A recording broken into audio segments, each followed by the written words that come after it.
রুকু থেকে দাঁড়িয়ে দুই সেজদার মাঝখানে এবং রুকু সেজদা দেরি না করলে নামাজ হবে কিনা। সেজদার মাঝখানে এবং এই সময়গুলোতে যদি কেউ সোজা হয়ে না দাঁড়ায় নামাজ হবে না, নামাজ হবেই না।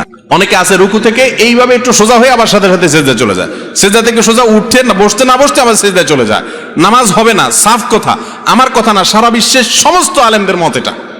কথা কি বুঝতে পারছেন? এত ডেঞ্জারাস বিষয়। তুফান মেল যারা নামাজ পড়েন তারা ভালো করে শুনে রাখেন।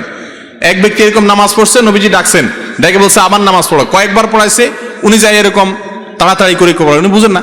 তখন নবীজিকে তিনি বললেন, ইয়া রাসূলুল্লাহ, আমি তো ইচ্ছে ভালো পারি না। তখন তিনি বললেন, রুকু থেকে উঠে সোজা টান টান হয়ে দাঁড়াবা, এরপর একটু অপেক্ষা করে তারপর সেজদা যাবা। সেজদা থেকে উঠে সেজদা গিয়ে একটু অপেক্ষা করবা, সেজদার তাসবিহ পড়ার পর উঠে সোজা হয়ে বসে টান টান হয়ে সোজা হয়ে একটু অপেক্ষা করবা, তারপর সেজদা যাবা।